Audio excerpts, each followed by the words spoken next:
ವಾರದ ಕತೆ ಆದ್ಮೇಲೆ ಅಶ್ವಿನಿ ಗೌಡ ಹಾಗೇನೆ ಗಿಲ್ಲಿ ವರ್ಸಸ್ ರಜತ್ ಹಾಗೇನೆ ಚೈತ್ರ ಆಗುತ್ತೆ ಅಂತ ಹೇಳಿ ಎಕ್ಸ್ಪೆಕ್ಟ್ ಮಾಡ್ತಾ ಇದ್ರೆ ಇದ್ಯಾಕೋ ಗಿಲ್ಲಿ ವರ್ಸಸ್ ರಘು ಆಗ್ಬಿಟ್ಟಿದೆ. ಹೌದು, ಬಿಗ್ ಬಾಸ್ ಮನೆಯಲ್ಲಿ ಇವಾಗ ಬಿಗ್ ಬಾಸ್ ಒಂದು ಹೊಸ ಟಾಸ್ಕ್ ಅನ್ನ ಕೊಟ್ಟಿದ್ದಾರೆ ಅಥವಾ ಒಂದು ಹೊಸ ಆಕ್ಟಿವಿಟಿನ ಕೊಟ್ಟಿದ್ದಾರೆ. ನಿಮಗೆಲ್ಲ ಕೂಡ ಗೊತ್ತೇ ಇರಬಹುದು, ಯೂಶುವಲ್ ಆಗಿ ವಾರಾಂತ್ಯದ ಎಪಿಸೋಡ್ ಆದ ನಂತರ ಏನೋ ಒಂದು ದೊಡ್ಡದಾಗಿನೇ ಸಿಗ್ನಲ್ ಅನ್ನ ಕೊಡ್ತಾರೆ ಬಿಗ್ ಬಾಸ್ ಅವರು. ಸೋಮವಾರ ಮಂಗಳವಾರ ಒಂದು ದೊಡ್ಡ ಜಗಳನೇ ಆಗ್ಬೇಕು, ಆ ರೀತಿ ಆಕ್ಟಿವಿಟಿನೇ ಕೊಡ್ತಾರೆ. ಕಳೆದ ವಾರ ಕೂಡ ಅಷ್ಟೇನೆ ಆ ಬಟ್ಟೆ ಒಗೆಯುವಂತಹ ಟಾಸ್ಕ್ ಅನ್ನ ಕೊಟ್ಟಿದ್ರು ಅಥವಾ ಅದೊಂದು ನಾಮಿನೇಷನ್ ಪ್ರಕ್ರಿಯೆಯನ್ನ ಕೊಟ್ಟಿದ್ರು. ಸೊ ಅಲ್ಲೂ ಕೂಡ ದೊಡ್ಡ ಜಗಳ ಆಗಿತ್ತು. ಸೇಮ್ ಅದೇ ರೀತಿ ಇಲ್ಲೂ ಕೂಡ ಆಗ್ತಾ ಇದೆ ಇವಾಗ. ಇಲ್ಲೇನ್ ಆಕ್ಟಿವಿಟಿ ಕೊಟ್ಟಿದ್ದಾರೆ ಅಂತ ಹೇಳಿದ್ರೆ 1ರಿಂದ 11 ತನಕ ಬೋರ್ಡ್ ಇರುತ್ತೆ. ಹಾಗೇನೆ ಕ್ಯಾಪ್ಟನ್ ಆಗಿರುವಂತಹ ಧನುಷ್ ಅವರು ಸ್ಟೇಜ್ ಮೇಲೆ ನಿಂತ್ಕೊಂಡು 11ರಿಂದ 1 ತನಕ ಒಬ್ಬೊಬ್ಬರನ್ನೇ ನಿಲ್ಲಿಸ್ತಾ ಬರಬೇಕು. ಹಾಗೇನೆ ಇದನ್ನ ಯಾವ ಬೇಸಿಸ್ ಮೇಲೆ ನಿಲ್ಲಿಸಬೇಕು ಅಂತ ಹೇಳಿದ್ರೆ, ಈ ಬಿಗ್ ಬಾಸ್ ಮನೆಯಲ್ಲಿ ಅವರು ಆಕ್ಟಿವ್ ಆಗಿರೋದಾಗಿರಬಹುದು, ಹಾಗೇನೆ ತಮಗೋಸ್ಕರ ತಾವು ಸ್ಟ್ಯಾಂಡ್ ತಗೊಳ್ಳೋದಾಗಿರಬಹುದು, ಗೇಮ್ ಆಗಿರಬಹುದು, ಇನ್ನೂ ಕೂಡ ಸಾಕಷ್ಟು ವಿಷಯಗಳು ಮನೆಯಲ್ಲಿ ಮಾಡುವಂತಹ ಕೆಲಸ ಅಥವಾ ಓವರ್ ಆಲ್ ಆಗಿ ಕನ್ಸಿಡರ್ ಮಾಡಿ 11ರಿಂದ ಶುರು ಮಾಡಿ 1ನೇ ಪ್ಲೇಸ್ ತನಕ ಒಬ್ಬೊಬ್ಬರನ್ನೇ ನಿಲ್ಲಿಸ್ತಾ ಬರಬೇಕು. ಸೊ ಈ ಸಮಯದಲ್ಲಿ ಧನುಷ್ ಅವರು 11ನೇ ಪ್ಲೇಸ್ ಅಲ್ಲಿ ಮಾಳು ನಿಪಾನಳ್ ಅವರನ್ನ ನಿಲ್ಲಿಸ್ತಾರೆ. ಇನ್ನು 10ನೇ ಪ್ಲೇಸ್ ಅಲ್ಲಿ ನಿಲ್ಲಿಸಿದ್ದು ಸೂರಜ್ ಸಿಂಗ್ ಅವರನ್ನ. ಇದಾದ ನಂತರ 9ನೇ ಪ್ಲೇಸ್ ಅಲ್ಲಿ ಧ್ರುವಂತ್ ಅವರನ್ನ ನಿಲ್ಲಿಸಿದ್ದಾರೆ. 8ನೇ ಪ್ಲೇಸ್ ಅಲ್ಲಿ ರಾಶಿಕಾ ಶೆಟ್ಟಿ ಅವರನ್ನ ನಿಲ್ಲಿಸಿದ್ದಾರೆ. 7ನೇ ಪ್ಲೇಸ್ ಅಲ್ಲಿ ಸ್ಪಂದನ ಸೋಮಣ್ಣ ಅವರನ್ನ ನಿಲ್ಲಿಸಿದ್ದಾರೆ. 6ನೇ ಪ್ಲೇಸ್ ಅಲ್ಲಿ ಮ್ಯೂಟೆಂಟ್ ರಘು ಅವರನ್ನ ನಿಲ್ಲಿಸಿದ್ದಾರೆ ಮತ್ತು 5ನೇ ಪ್ಲೇಸ್ ಅನ್ನ ಅಭಿಷೇಕ್ ಶ್ರೀಕಾಂತ್ ಅವರಿಗೆ ಕೊಡ್ತಾರೆ. 4ನೇ ಪ್ಲೇಸ್ ಅನ್ನ ರಕ್ಷಿತಾ ಶೆಟ್ಟಿ ಅವರಿಗೆ ಕೊಡ್ತಾರೆ. 3ನೇ ಪ್ಲೇಸ್ ಅನ್ನ ಅಶ್ವಿನಿ ಗೌಡ ಅವರಿಗೆ ಕೊಡ್ತಾರೆ ಮತ್ತು ಸೆಕೆಂಡ್ ಪ್ಲೇಸ್ ಅನ್ನ ಗಿಲ್ಲಿ ನಟನಿಗೆ ಕೊಡ್ತಾರೆ. ಹಾಗೇನೆ ಮೊದಲನೇ ಪ್ಲೇಸ್ ಅನ್ನ ಕಾವ್ಯ ಶೈವ ಅವರಿಗೆ ಕೊಟ್ಟಿದ್ದಾರೆ. ಸೊ ಇದೇನಪ್ಪಾ ಅಂತ ಹೇಳಿದ್ರೆ, ಇವಾಗ ಕ್ಯಾಪ್ಟನ್ ಆಗಿರುವಂತಹ ಧನುಷ್ ಅವರು ಈ ಆರ್ಡರ್ ಅಲ್ಲಿ ನಿಲ್ಲಿಸ್ಬಿಟ್ರೆ ಆ ಆಕ್ಟಿವಿಟಿ ಅಲ್ಲಿಗೆ ಮುಗಿದೋಗಲ್ಲ. ಸೊ ಇಲ್ಲಿ ಒಂದು ಟ್ವಿಸ್ಟ್ ಇದೆ. ಅದೇನಪ್ಪಾ ಅಂತ ಹೇಳಿದ್ರೆ, ಅಲ್ಲಿರುವಂತಹ ಒಂದು ಸ್ಪರ್ಧಿಗಳು ಆ ಪ್ಲೇಸ್ ಅಲ್ಲಿ ನಿಂತಿರ್ತಾರಲ್ವಾ, ಅವರು ವಾದ ಮಾಡಬೇಕು. ನಾನು ಯಾಕೆ ಈ ಪ್ಲೇಸ್ ಅನ್ನ ಡಿಸರ್ವ್ ಮಾಡೋದಿಲ್ಲ, ನನಗೆ ಬೆಟರ್ ಪ್ಲೇಸ್ ಯಾಕೆ ಬೇಕು ಅನ್ನೋದನ್ನ ಅವರಲ್ಲಿ ಡಿಸ್ಕಸ್ ಮಾಡಿ ಆ ಪ್ಲೇಸ್ ತನಗೆ ಬೇಕು ಅನ್ನೋದನ್ನ ಹೇಳಬಹುದು. ಮತ್ತು ಅದು ವ್ಯಾಲಿಡ್ ಅಂತ ಅನಿಸಿದ್ರೆ ಧನುಷ್ ಅವರು ಅದನ್ನ ಚೇಂಜ್ ಮಾಡಬೇಕು. ಸೊ ಹೀಗಾಗಿ ಮೊದಲನೇದಾಗಿ ಸ್ಟಾರ್ಟ್ ಮಾಡೋದೇ ಹೀಗಾಗಿ ಇಲ್ಲಿ ರಕ್ಷಿತಾ ಶೆಟ್ಟಿ ಅವರು ಸ್ಟಾರ್ಟ್ ಮಾಡ್ತಾರೆ. ಸೊ ಇಲ್ಲಿ ನೀವು ಮನೆ ಕೆಲಸದಲ್ಲಿ ಏನೂ ಕೂಡ ಎಫರ್ಟ್ ಹಾಕದೇ ಇರುವಂತಹ, ಮನೆ ಕೆಲಸದಲ್ಲಿ ಝೀರೋ ಆಗಿರುವಂತಹ ಗಿಲ್ಲಿ ಅವರಿಗೆ 2ನೇ ಪ್ಲೇಸಿಗೆ ತಗೊಂಡು ಕೂರಿಸಿದ್ದೀರಾ. ಸೊ ಆ ಒಂದು ಪ್ಲೇಸಿಗೆ ನಾನು ಹೋಗಬೇಕು. ಯಾಕಂತಂದ್ರೆ ನಾನು ಮನೆ ಕೆಲಸದಲ್ಲೂ ಕೂಡ ಇದ್ದೀನಿ, ಗೇಮಲ್ಲೂ ಕೂಡ ಇದ್ದೀನಿ, ಹಾಗೇನೆ ಎಲ್ಲ ಆಕ್ಟಿವಿಟಿನಲ್ಲೂ ಕೂಡ ತುಂಬಾನೇ ಆಕ್ಟಿವ್ ಆಗಿ ನಾನು ಪಾರ್ಟಿಸಿಪೇಟ್ ಮಾಡ್ತೀನಿ. ಹೀಗಾಗಿ ನಾನು ಡಿಸರ್ವ್ ಇದ್ದೀನಿ 2ನೇ ಪ್ಲೇಸಿಗೆ ಹೋಗೋದಕ್ಕೆ ಅಂತ ಹೇಳಿ ಇಲ್ಲಿ ರಕ್ಷಿತಾ ಶೆಟ್ಟಿ ಅವರು ವಾದ ಮಾಡ್ತಾ ಇರ್ತಾರೆ. ಇದೇ ಸಮಯದಲ್ಲಿ ಮ್ಯೂಟೆಡ್ ರಘು ಅವರು ಕೂಡ ಶುರು ಮಾಡ್ತಾರೆ. ಇದಕ್ಕೂ ಮೊದಲು ಇನ್ನೊಂದು ವಿಷಯ, ಇಲ್ಲಿ ರಕ್ಷಿತಾ ಅವರು ಈ ವಿಷಯವನ್ನ ಹೇಳ್ತಾ ಇರುವಾಗಲೇನೆ ಗಿಲ್ಲಿ ಅವರು ಆಲ್ರೆಡಿ ಮತ್ತೆ ಶುರು ಮಾಡಿದ್ರು ಮನೆ ಕೆಲಸ ಅನ್ನೋ ರೀತಿಯಲ್ಲಿ ಎಕ್ಸ್ಪ್ರೆಷನ್ ಕೊಡ್ತಾ ಇರ್ತಾರೆ. ನಂತರ 6ನೇ ಪ್ಲೇಸ್ ಅಲ್ಲಿ ಇದ್ದಂತಹ ಮ್ಯೂಟೆಂಟ್ ರಘು ಅವರು ಶುರು ಮಾಡ್ತಾರೆ.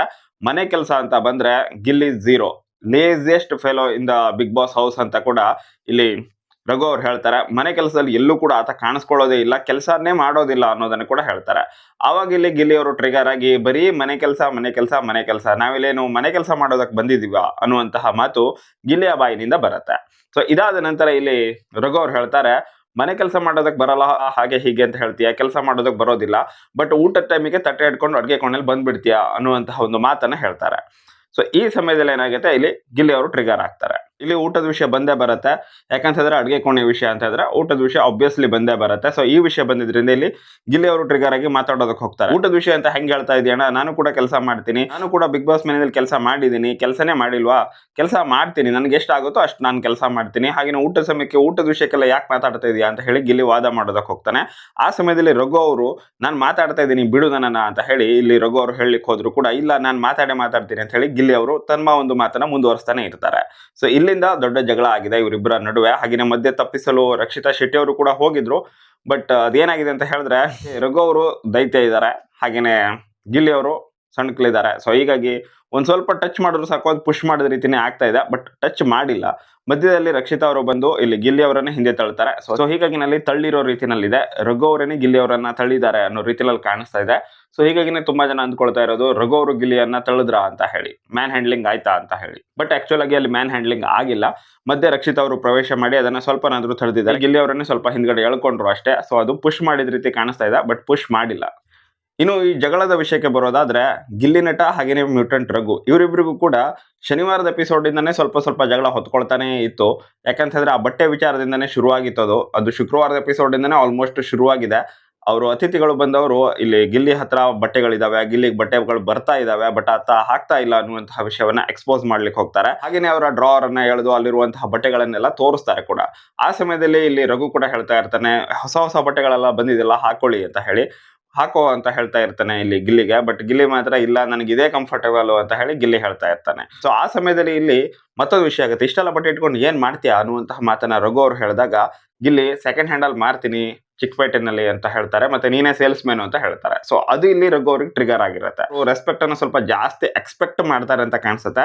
ಸೊ ಹೀಗಾಗಿ ಅದೇನಾಗಿದೆ, ಇಲ್ಲಿ ಸೇಲ್ಸ್ ಮ್ಯಾನ್ ಹಂಗಲ್ಲ ಅಂತ ಹೇಳಿದಾಗ ಅದು ಕೂಡ ಒಂದು 4 ಜನರ ಮುಂದೆ ಅತಿಥಿಗಳು ಬಂದಿದ್ರಲ್ಲ ಅವ್ರ ಮುಂದೆ ಎಲ್ಲ ಹೇಳಿದಾಗ ಇಲ್ಲಿ ರಘು ಸ್ವಲ್ಪ ಟ್ರಿಗರ್ ಆದ್ರು. ಅದನ್ನ ತಪ್ಪು ಅಂತ ನಂತರ ರಘು ಕೂಡ ಒಪ್ಕೊಂಡ್ರು ಕೂಡ, ವಾರಾಂತ್ಯದಲ್ಲಿ ಅದನ್ನ ಅವರು ಒಪ್ಕೊಂಡ್ರು ಕೂಡ. ಬಟ್ ಸ್ಟಿಲ್ ಆ ರೀತಿಯಾಗಿ ಅಲ್ಲಿ ಟ್ರಿಗರ್ ಆಗಿತ್ತು. ಸೊ ಆ ಟ್ರಿಗರ್ ಆಗಿರೋ ಪಾಯಿಂಟ್ ಹಂಗೇನೆ ಇರುತ್ತೆ. ಅದು ನಮ್ಗನ್ಸಿರುತ್ತೆ ಆ ಪಾಯಿಂಟ್ ಹೋಗಿದೆ, ಇಲ್ಲ ಕ್ಷಮಿಸಿದ್ದೀನಿ ಅಂತ ಹೇಳಿ ಆ ಪಾಯಿಂಟ್ ಅನ್ನು ಬಿಟ್ಟಿರ್ತಾರೆ ಅಂತ ಹೇಳಿ. ಬಟ್ ಆ ಪಾಯಿಂಟ್ ಹಂಗೇನೆ ತಲೆನಲ್ಲಿ ಇರುತ್ತೆ.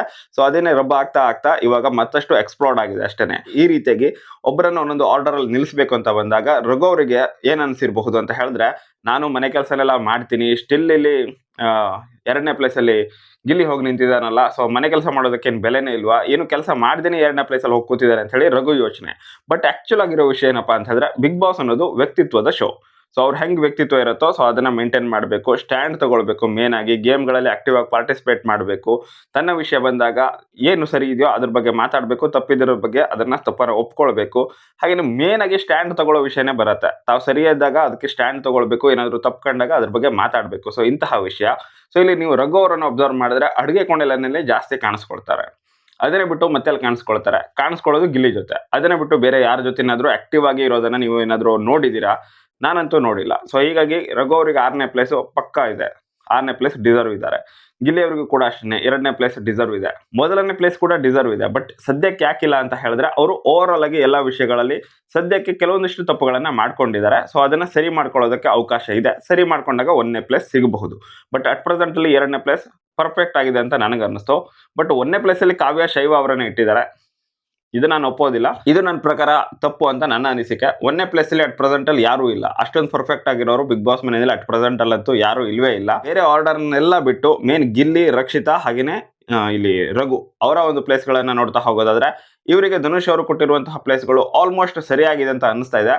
ಇಲ್ಲಿ ರಕ್ಷಿತಾ ಅವರಿಗೆ 3ನೇ ಪ್ಲೇಸ್ ಕೊಡಬಹುದಾಗಿತ್ತು, ರಘು ಅವರಿಗೆ 4ನೇ ಪ್ಲೇಸ್ ಅಥವಾ 5ನೇ ಪ್ಲೇಸ್ ಆದರೂ ಕೊಡಬಹುದಾಗಿತ್ತು.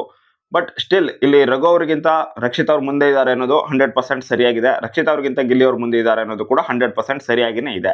ಸೊ ಇಲ್ಲಿ ಧನುಷ್ ಅವರು ಕೊಟ್ಟಿರುವಂತಹ ಆರ್ಡರ್ ನನ್ನ ಪ್ರಕಾರ ಅಂತೂ ಕರೆಕ್ಟ್ ಆಗಿದೆ.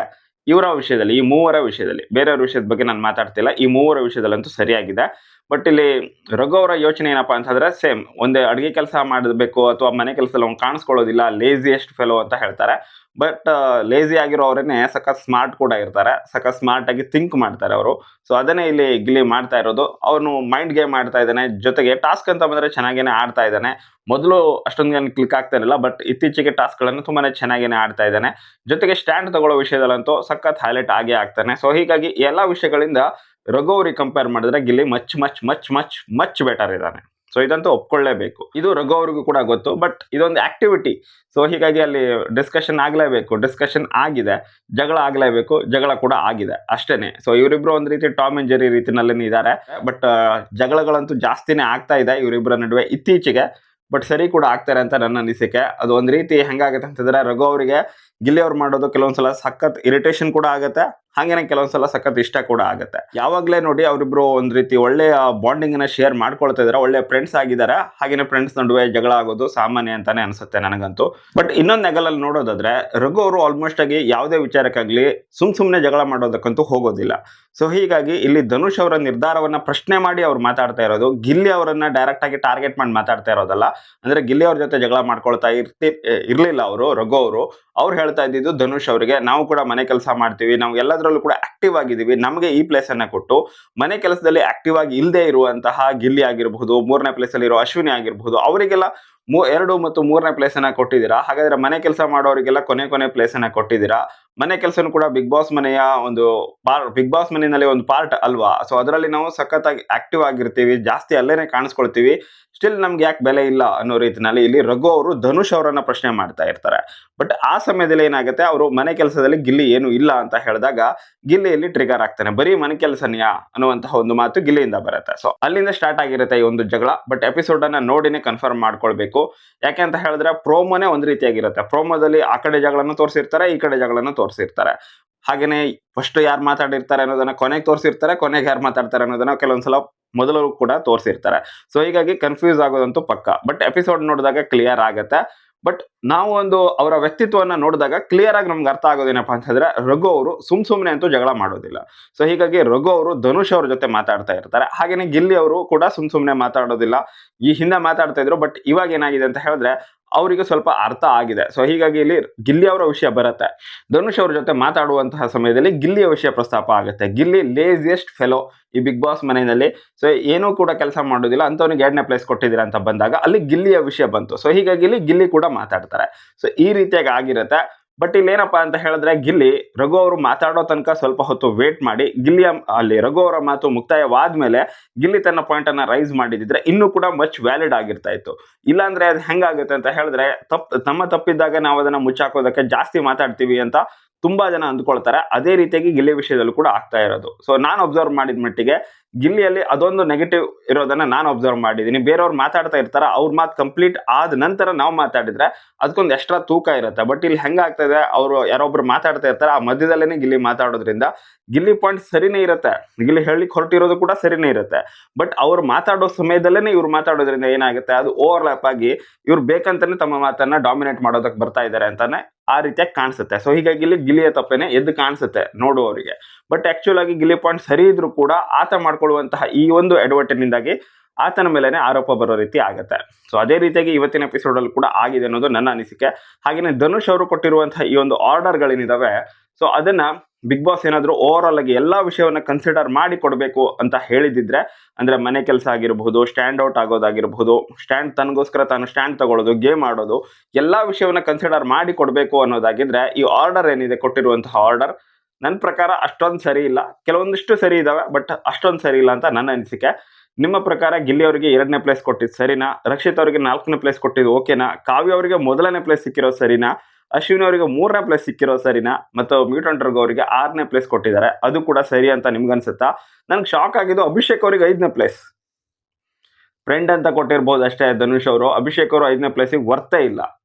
ಇದು ನನ್ನ ಅನಿಸಿಕೆ. ನಿಮ್ಮ ಅನಿಸಿಕೆಗಳೇನು ಅದನ್ನು ನೀವು ಮಿಸ್ ಮಾಡದೆ ಕಮೆಂಟ್ ಬಾಕ್ಸಲ್ಲಿ ಕಮೆಂಟ್ ಮಾಡಿ. ಹಾಗೆ ನಿಮಗೆ ವಿಡಿಯೋ ಸ್ವಲ್ಪನಾದರೂ ಇಷ್ಟ ಆಗಿದ್ರೆ ವಿಡಿಯೋಗೆ ಲೈಕ್ ಮಾಡಿ, ಶೇರ್ ಮಾಡೋದನ್ನು ಮರಿಬೇಡಿ. Thank you so much for watching. Bye.